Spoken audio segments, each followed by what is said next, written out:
Alors, nous allons voir donc les TOC, les troubles obsessionnels compulsifs, puisqu'ils font vraiment partie des motifs de consultation en cabinet.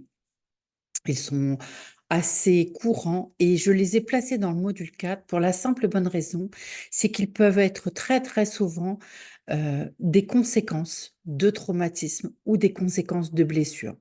D'ailleurs, la majeure partie du temps, il va être intéressant d'aller chercher ce qui a créé et occasionné les TOC. Les TOC ils doivent se travailler à différents niveaux. Encore une fois, si on travaille, alors souvent, ce qui est recommandé au niveau des publications, mais aussi euh, des, voilà, des médecins, ils vont recommander encore une fois les thérapies comportementales et cognitives. Je trouve qu'encore une fois, les thérapies comportementales et cognitives, même si effectivement elles ont un abord assez intéressant, elles peuvent parfois vraiment se limiter en n'allant pas travailler le trauma parfois. J'ai eu le cas encore très récemment. Une personne envahie par des TOC très, très invalidants, ne s'en sortant pas malgré une prise en charge médicale, psychiatrique et encore des personnes spécialisées pour autant dans les TOC qui n'avaient pas été travailler le trauma de base qui en fait était à l'origine aussi des TOC. Alors bien sûr, le trauma, c'est pas toujours là pour le coup, c'était pas forcément le deuil, hein, ce sont les promesses que les gens se font suite à un deuil, par exemple. Donc les TOC, ils vont être en fait un mécanisme hein, qui va s'installer au niveau du cerveau et qui va obliger, on va dire, la personne à avoir des comportements bien particuliers, complètement obsessionnels. C'est une pathologie où la personne est consciente, hein, il n'y a pas de souci là-dessus. C'est vraiment une personne qui est consciente, qui est vraiment en état de conscience de ce qu'elle fait. Elle ne peut juste pas s'en empêcher. Et elle est tout à fait OK pour venir invalider de manière cognitive en disant, bah oui, c'est ridicule, mais je ne peux pas faire autrement.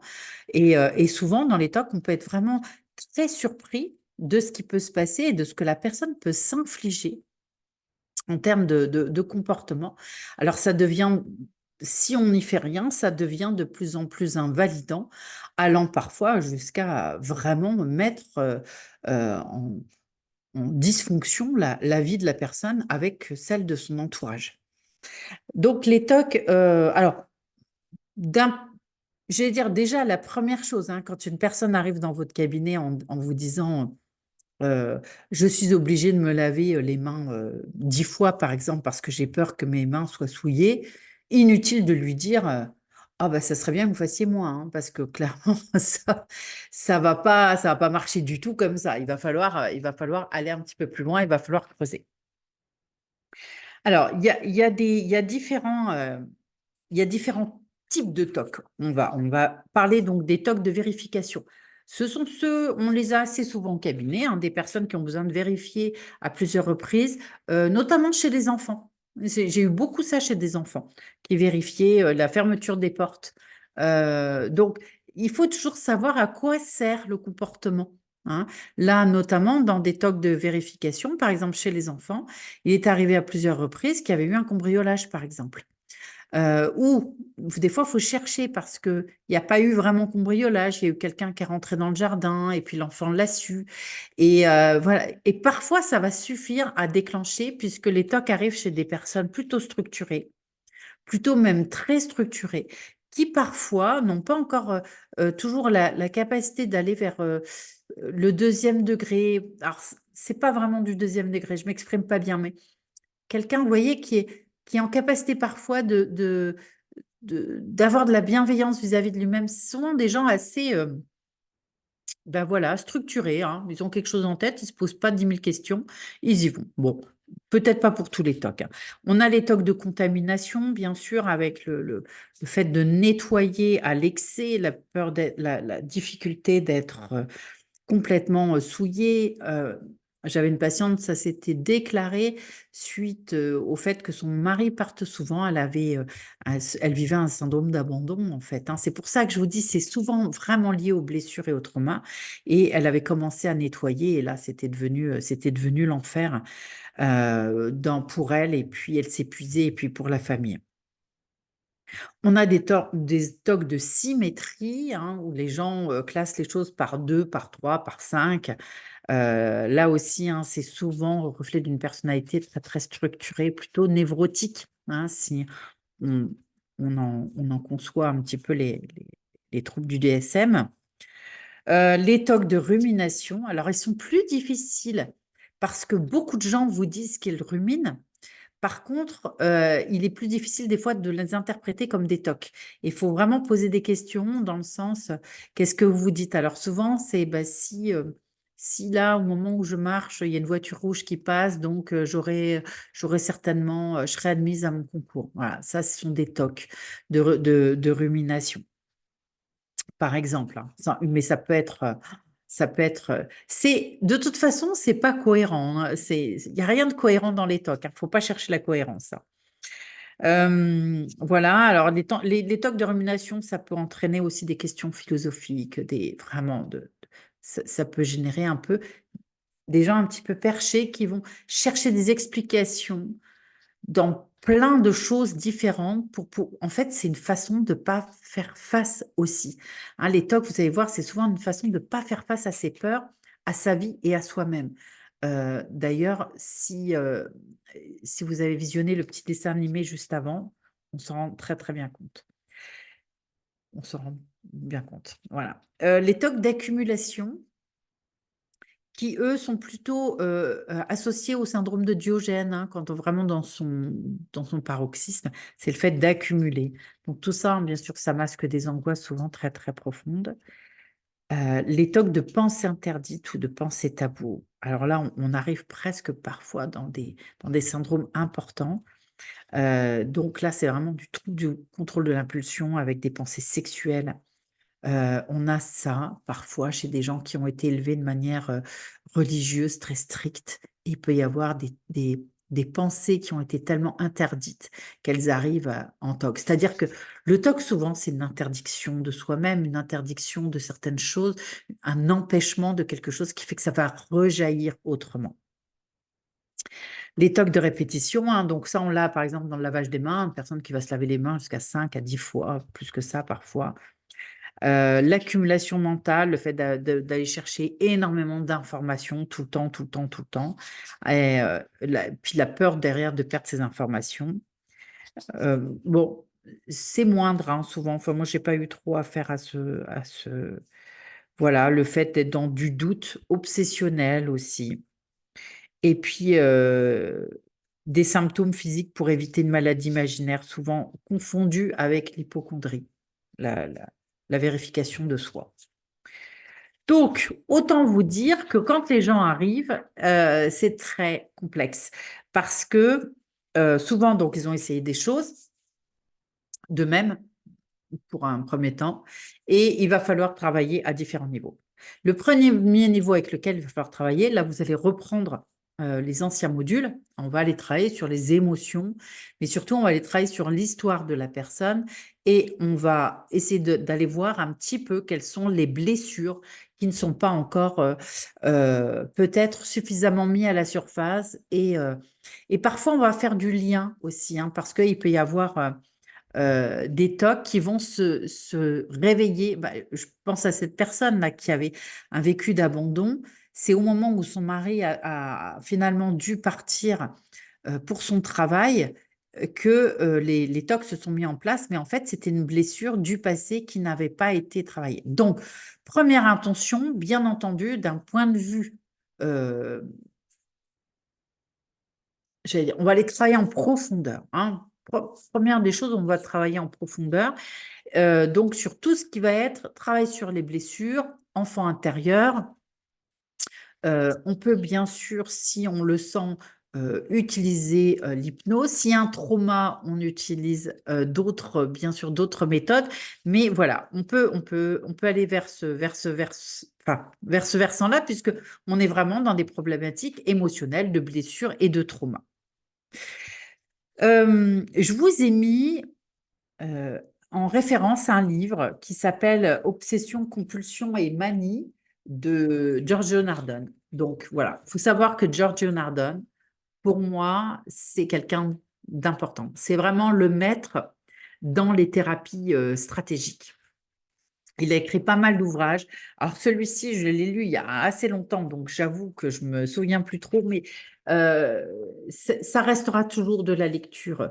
Donc Giorgio Nardone, il fait de la thérapie stratégique comme personne. Et il est vraiment en capacité de modifier des choses en une seule séance parfois. Bon, moi, j'imagine qu'il est comme nous, où il a aussi des personnes avec qui ça le fait moins bien. C'est vraiment quelqu'un qui arrive à décrypter très vite et aller chercher euh, vraiment ce qui va. Alors lui, il n'a même pas besoin d'aller dans le passé, hein, ça c'est encore mieux. Alors, j'ai voulu vous mettre en place, vous aider à mettre en place des outils de thérapie stratégique qui sont quand même assez utilisables pour les TOC, telles qu'elles soient, et qu'on peut toujours les adapter.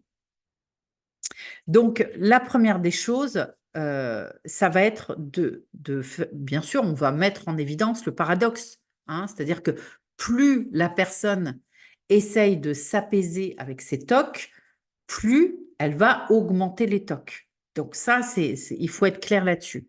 Une autre chose aussi, c'est que c'est important de très rapidement faire comprendre à la personne qu'il faut qu'elle arrête de s'en empêcher. Ça, c'est une chose. Il faut qu'elle arrête de s'empêcher. Déjà, c'est la première chose à mettre en place.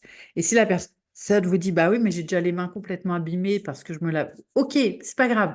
Puisque là, l'objectif, ça va être de pouvoir vous aider à vous débarrasser complètement des tocs. Donc, on arrête les interdictions. Et s'il y a des lavages de mains 15 fois, eh ben, il y a des lavages de mains 15 fois. Donc, c'est dans la tête que ça doit se passer. Et on va commencer à proposer à la personne de mettre du choix. Pour mettre du choix, moi, j'utilise toujours cet outil-là. Je demande à la personne de surtout ne pas imaginer un ours blanc. Bon, j'imagine que dans vos têtes, c'est assez clair. Un ours blanc Voilà, c'est ça la fonction du TOC. On interdit quelque chose à quelqu'un et il n'y a que ça qui est dans sa tête. Pour les personnes qui ont fait, par exemple, des régimes, savent très bien que quand on a des régimes restrictifs, c'est les moments où, justement, on a envie de choses sucrées et grasses. C'est le même principe. Et là, les pensées deviennent obsessionnelles. Donc, vous lui demandez de ne pas imaginer un ours blanc. Elle vous dit qu'elle n'y arrive pas, bien entendu. Et c'est ça, c'est vraiment lui faire comprendre que c'est le principe du TOC. À partir de ce moment-là, on va commencer à lui dire, est-ce qu'il est possible de ne pas imaginer un ours blanc, une girafe verte, un hippopotame rose, un lion bleu et un zèbre rose. Et là, elle va vous dire, en fait, je les ai tous dans la tête. OK, maintenant que vous les avez tous dans votre tête, est-ce que vous pourriez en choisir un, peut-être un autre que celui de l'ours blanc? Et là, le choix devient plus facile.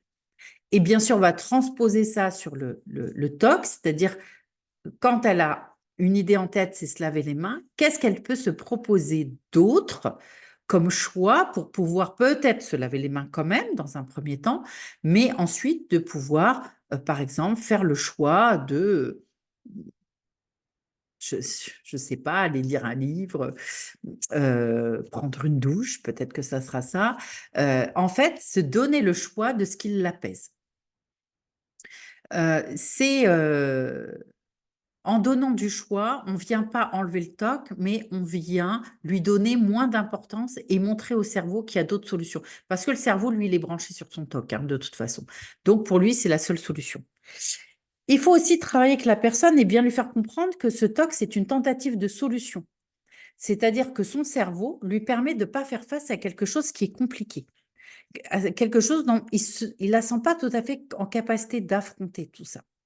Donc, on peut aussi aller progressivement vers des choses qui pourraient être difficiles pour elle, pour l'aider à aller de manière, on va dire, vraiment, on avance à petits pas, hein. Quelqu'un qui, par exemple, a une phobie de se laver les mains, si elle touche quelque chose qu'elle pense être contaminé, une poignée de porte, par exemple, parce que c'est souvent le cas, on peut, par exemple, lui demander d'être dans le cabinet, d'aller toucher la poignée de la porte et on vient travailler l'état émotionnel. Voilà, où on va attendre un certain temps avant d'aller vers le lavage de mains et puis pourquoi peut-être privilégier que 5 lavages de mains au lieu de 10 par exemple, ça peut être ça. Vous voyez, les objectifs, vous ne devez le mener qu'avec l'accord de votre patient, de votre client et vraiment être en lien par rapport à lui pour que les objectifs soient réalisables. Alors là, on n'est pas encore tout à fait dans la stratégie de Giorgio Nardone, puisque lui, il va encore bien plus loin que ça. Il va faire ce qu'on appelle des prescriptions paradoxales. Là où toutes vos méthodes auront échoué, vous aurez travaillé les blessures, vous aurez travaillé les traumas, vous aurez travaillé progressivement le choix, et derrière ce choix, vous allez mettre euh, vraiment de la diminution progressive, hein, vous voyez les étapes. Donc, à partir de là, si rien ne fonctionne, ce qui peut arriver, parce que on insiste bien sur que le cerveau la protège, les tocs sont quelque chose qui sont utiles pour l'instant, qu'on ne cherche pas tout de suite à venir déconstruire, mais on va mettre en place une prescription paradoxale. La prescription paradoxale, c'est qu'on va demander à la personne de faire son TOC délibérément, c'est-à-dire cette fois plus avec interdiction, mais plutôt avec euh, autorisation. Et on va lui demander de le faire à des moments spécifiques. Je vous avais évoqué à un moment donné euh, une, une situation en lien avec des crises suicidaires chez une personne et le fait de mettre en place des horaires bien précises avec des jours où il y avait la possibilité de prendre un certain nombre de médicaments avait été vraiment incroyablement spectaculaire. Alors ça, c'était quelque chose qui a été mis en lien avec une institution, ce qui n'est pas toujours le cas pour nous en tant que libéral. Donc si c'est compliqué, on réoriente bien sûr, mais on peut faire des tâches, des prescriptions paradoxales, bien sûr, avec des choses bien moins graves que ça, comme par exemple le fait de dire à une personne, bah, vous allez vous laver les mains 10 fois, mais à cette heure-ci, par exemple. On l'utilise aussi pour les troubles de conduite alimentaire. Giorgio Nardone, ben, je n'ai pas mon bouquin là, mais Giorgio Nardone les utilise beaucoup pour les troubles de conduite alimentaire. Je l'ai utilisé parfois en première intention chez des clients que du coup, je n'ai pas revu, enfin, j'ai revu très peu. Je me souviens de quelqu'un qui grignotait 2 heures après le repas. Je n'avais pas encore les outils pour travailler sur l'alimentation équilibrée à cette époque-là, mais bah, j'ai utilisé les outils que j'avais. Vous voyez, ça vous fait prendre conscience que bah, on accompagne les gens avec notre processus, là où on en est, hein. Et j'avais tout simplement, j'avais dit, écoutez, elle mangeait des gâteaux 2 heures après le repas. J'avais dit, voilà, je vous donne une tâche à faire si vous êtes OK. Elle m'avait dit oui. Je lui ai dit, vous allez au supermarché, vous allez vous acheter beaucoup de paquets de gâteaux. Et demain, à partir de demain, 2 heures après le repas, vous mangez soit 0 paquet de gâteaux, soit 3 paquets de gâteaux entiers. C'est ça ou rien. Et alors, je vous l'accorde, c'est pas facile à mettre en place, je vous l'accorde. Mais parfois, oser, parce que c'est assez. Et là, pour le coup, je me rappelle de cette jeune femme, elle est revenue la fois d'après, elle m'a dit, écoutez, je suis allée m'acheter des paquets de gâteaux, hein. Bah oui, elle l'a fait.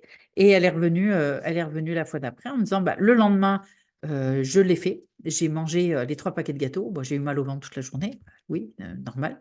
Et le surlendemain, elle m'a dit, la pulsion était terminée. Voilà. Donc, et ça, bon, je l'ai vécu à plusieurs reprises. Donc, les tâches paradoxales fonctionnent plutôt très bien. Le plus dur, c'est pour le thérapeute, hein, pour les mettre en place. Donc, on limite à des moments de la journée, à certains, à un nombre, par exemple, bien précis. On le voit vraiment dans les troubles de conduite alimentaire, hein. C'est-à-dire qu'on demande à la personne de manger ce qu'elle s'interdit de manger, mais on lui demande d'en manger encore plus. Voilà, et ça marche plutôt bien. Voilà. Alors,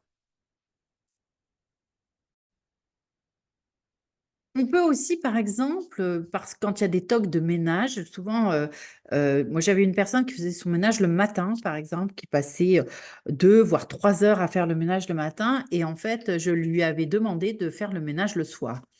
Ce qui fait qu'au bout d'un moment, eh bien, l'effet escompté est beaucoup moins intéressant, et le cerveau avait, alors bien sûr, on avait travaillé des choses plus profondes, mais le cerveau s'était peu à peu, avait cherché d'autres solutions. Voilà, c'est ça, il faut savoir que notre cerveau cherche des tentatives de solutions. À partir du moment où on lui donne plus, heu, on vient pas le satisfaire avec ce type de comportement, eh bien, il va passer à autre chose. On peut aussi bien sûr venir travailler en hypnose, hein. On travaille avec 2 parties.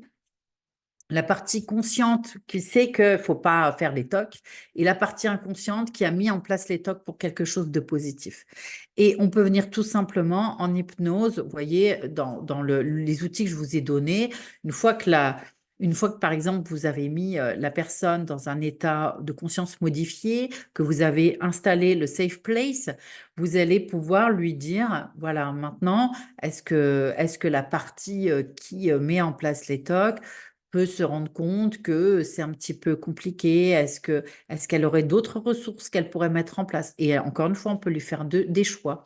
Est-ce que, et il faut demander à la partie consciente, bien sûr, de venir proposer aussi autre chose, et de ne pas rester dans le déni des choses. C'est-à-dire que oui, ben, je m'engage à faire face à certaines peurs, à certaines choses, je m'engage à les travailler. On met en place comme deux parties, c'est vraiment deux parties qui s'opposent. C'est quelque chose que on retrouve très, très souvent. La technique de Rossi, d'un côté, le problème, de l'autre côté, la solution, vous vous rappelez, hein, les mains se rapprochent, et comment ces deux parties peuvent mettre en place quelque chose de différent afin que les TOC soient remplacés par autre chose. En fait, c'est un petit peu parfois comme les addictions, hein. Les addictions, c'est le même système, hein. Il y a un malaise, la personne sait que l'alcool, ça la soulage, elle va aller chercher de l'alcool pour se soulager. Il faut montrer au cerveau qu'il y a d'autres choses qui peuvent soulager. Il faut être aussi attentif à l'environnement familial de la personne, l'environnement proche. Il faut absolument, enfin moi c'est une des premières tâches que je donne, il faut absolument que la personne dise: «Je suis suivie, à partir de maintenant, vous ne m'interdisez plus rien». Il faut enlever les interdictions aussi de la famille. Donc pensez-y, et demandez à votre patient ou à votre client de pouvoir vraiment se libérer de ça. Parce qu'il y a des bénéfices secondaires aussi. C'est-à-dire que pendant qu'on s'adresse à moi pour me dire d'arrêter, on s'occupe de moi aussi. Donc, il faut enlever tous les bénéfices secondaires en lien avec une problématique, et telle qu'elle soit d'ailleurs, hein, qu'elle soit dans le domaine des TOC comme tous les autres domaines. Il y a des comportements qui génèrent des bénéfices secondaires. Et puis, bien sûr, on peut utiliser toutes les techniques de relaxation, toutes les techniques de respiration qui vont venir aider la personne à rétablir son système euh, sympathique et parasympathique aussi, pour que l'angoisse soit moins élevée. Donc là, on va agir d'un côté plus hormonal. Certains traitements aussi peuvent être prescrits pour ces personnes-là. Bon, après, quand ça va trop loin et que ça devient extrêmement dangereux ou autre, là, faut vraiment réorienter, hein. Euh, voilà, donc pour vous, il ne faut pas rentrer dans le blocage, en fait, hein.